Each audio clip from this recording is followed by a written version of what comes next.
सके, पर उनको तो कांग्रेस पार्टी डिक्लेयर नहीं कर पाई, जो अपने आपस में समन्वय नहीं बता पाया, महाराष्ट्र की जनता में क्या समन्वय बता पाएगा? आनंद दुबे जी जवाब दीजिए, काउंटर आनंद दुबे जी। प्रदीप भंडारी जी, दूसरों के घरों में झांकना बंद करो। आपके महा झूठी सरकार का मुख्यमंत्री चेहरा कौन होगा भी बताओ ना। क्या एकनाथ शिंदे जी चुनाव के बाद मुख्यमंत्री का चेहरा होंगे? देवेंद्र फडणवीस जी, अजीत दादा की सरकार में हम चुनाव लड़ रहे हैं, निश्चिंत रहिए आनंद जी।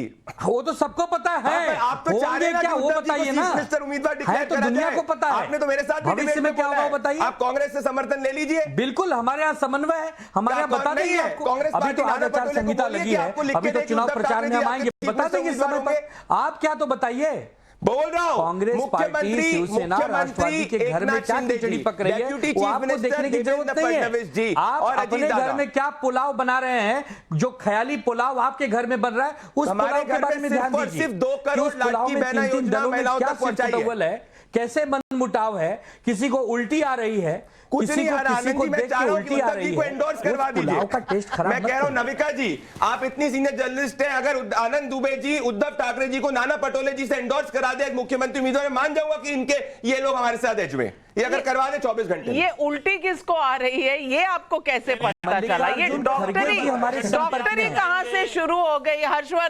हर्षवर्धन जी, ये इसको डिसाइफर करके बताइए, मेरी समझ में बिल्कुल नहीं आया। नहीं देखिए, आनंद दुबे जी आज इनके अंदर किशोर तिवारी जी थोड़ा प्रविष्ट हो गए हैं क्योंकि अब ये इस तरह की बात टीवी डिबेट में, हालांकि कुछ होगा, हो सकता है कुछ गंभीर मसला भी हो, कोई बीमार हो गया हो, लेकिन सच बात तो ये है कि दोनों गठजोड़ बोलने दीजिए। अरे आप लोग को नहीं पता इसका मतलब। नविका जी, हाँ जी, बोलिए ना, मुझे बताने दीजिए। बोलिए नविका जी, एक सेकंड। एकनाथ शिंदे के एक मंत्री हैं तानाजी सावंत, उन्होंने भरे प्रेस कॉन्फ्रेंस में कहा कैबिनेट की मीटिंग में कि अजीत दादा पवार को देखता हूं तो मुझे उल्टी आती है, इनका चेहरा हमें पसंद नहीं है। मैं उस कोर्ट को कह रहा था। आप सब रिकॉर्ड में, सब गूगल पे, आप चेक कर लीजिए। आनंद जी, ये वाला तो बड़ा खतरनाक हो जाएगा, जो एनसीपी के नेता आपके नेताओं के लिए बोल चुके हैं, जो अभी भी कांग्रेस के नेता बोल देते हैं, तो वो तो छोड़ दीजिए। वो मुझे लगता है कि थोड़ा सा वो दूसरी तरफ विषयांतर हो जाए, क्योंकि ये पूरा का पूरा दोनों गठजोड़ जो हैं उसमें दो सहयोगी ऐसे हैं जो कभी एक दूसरे के लिए क्या क्या बोल चुके हैं, अगर वो सामने लाएंगे तो शायद आप साथ बैठ नहीं सकते। लेकिन राजनीति है, सत्ता के लिए आप लोग एक साथ है। असली बात यह है क्या मुद्दों में भी कुछ साथ आ पाएंगे, ये सबसे बड़ा सवाल, सबसे बड़ा सवाल है, और पब्लिक भी सवाल पूछ रही है। पंकज पुरोहित का मुंबई से सवाल है, हरियाणा के रिजल्ट ने ये तो दिखा दिया कि जो कांग्रेस पार्टी राहुल गांधी की जननायक वाली छवि बन जाने का दावा कर रही थी, वो दावा पस्त हुआ है। अब क्या कांग्रेस यही दाव महाराष्ट्र और झारखंड चुनाव के लिए भी करेगी? अजय वर्मा जी, जवाब दीजिए। देखिए, हरियाणा में जो हुआ है वो पूरे देश को पता है। जवान, किसान, बेटी, पहलवान, जीएसटी से पिटा व्यापारी सब हमारे साथ था। इसकी जांच हो, और महाराष्ट्र और हरियाणा में हम सरकार, हम झारखंड में बनाएंगे, महाराष्ट्र में हमारी युति बनाएगी। ये जो महाभ्रष्ट युति है ना, हमारा जो वहाँ विकास अघाड़ी है, विकास करेगा वोटर से। बटन दबाना भूल गए। जितेंद्र कुशवाहा का पटना से सवाल है, विपक्ष के लोग कहते हैं कि ईवीएम की बजाय बैलेट पेपर से चुनाव कर लेंगे तो क्या बिगड़ जाएगा? मैं पूछता हूं कि क्या ये लोग कंप्यूटर और स्मार्टफोन छोड़ देंगे? बताइए विवेक साइलस जी। अब अपना फोन यहाँ रख जाइए, कंप्यूटर कभी इस्तेमाल मत करिए, कागज पेंसिल लेके 2/2, 2 दूनी 4, 2 बोलिए।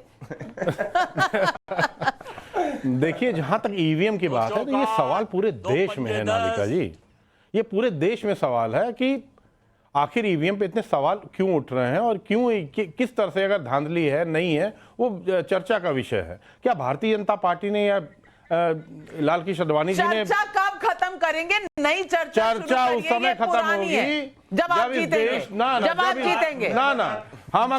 हम जीतेंगे भी तो भी हम बैलेट पेपर से चुनाव करेंगे, ताकि दूध का दूध और पानी का पानी हो जाए, किसी के मन में कोई संशय ना रहे, किसी के मन में कोई संशय ना रह जाए। बैलेट पेपर से चुनाव हो, कोई मतलब नहीं।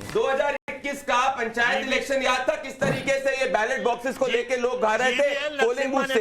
ये पोल रिग करवाना चाहते हैं जैसे बिहार और बंगाल में होता है, ये इनकी असली मंशा। ये देखिए, ये इस वक्त मुझे याद है किस तरीके से, आपको अच्छी तरीके से याद हो, बंगाल पंचायत पोल के अंदर लोग बैलेट बॉक्सेस को उठा के ले जा रहे थे। ये चाहते हैं, ये मैंडेट स्टील करना चाहते हैं। जौनपुर में क्या हुआ? दौर से हम कब के गुजर गए, पता नहीं कितने हजारों चुनाव हो चुके हैं, लेकिन आपकी गाड़ी है कि चलने का नाम नहीं लेती। बैटरी फुल हो तो दिक्कत, बैटरी आधी हो जाए तो दिक्कत। मोहित कुमार रांची से सवाल पूछ रहे हैं, झारखंड में जेएमएम पर भ्रष्टाचार लगे आरोपों का नुकसान क्या कांग्रेस को नहीं झेलना पड़ेगा? प्रगति का कोल्हापुर से सवाल है, महाराष्ट्र में 2019 में बीजेपी के साथ मिलकर चुनाव लड़ने के बाद उद्धव ठाकरे जी ने पाला बदला था। अगर 2024 में ऐसी कोई नौबत आई तो क्या उद्धव जी पाला बदलेंगे? आनंद दुबे जी जवाब दे दीजिए। देखिए मैं बताऊं, देखिए ऐसा है, 2019 में जो परिस्थितियां बनी थी सब जानते हैं। 2024 में ऐसा कुछ नहीं है। हम एक अलायंस के साथ जा रहे हैं, पूर्ण बहुमत की सरकार देने जा रहे हैं। जब आदमी सरकार में आ रहा है तो पाला बदलने न बदलने का कोई प्रश्न नहीं उठता। पाला वहां बदला जाएगा जहां मां झूठी सरकार बैठी है, जो नेता प्रतिपक्ष के लिए भी सर फिटोवल करेगी। एकनाथ शिंदे जीते तो आप 2019 में भी थे, फिर भी पाला बदला था। आपकी सरकार आराम से बनती थी, लेकिन मुख्यमंत्री बनना था। अब अगर मुख्यमंत्री कोई नहीं बना रहा और आप फिर से जीत गए तो पाला बदलना क्या रूल आउट हो सकता है? सबा नकवी जी।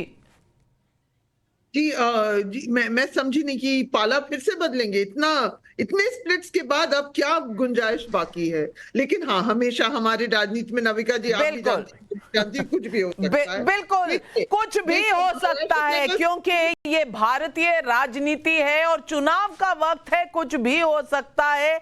जनता क्या कहेगी, ईवीएम क्या कुछ अलग कहेंगे, लेकिन चुनाव का बिगुल बज चुका है, तैयारियां शुरू हो चुकी हैं।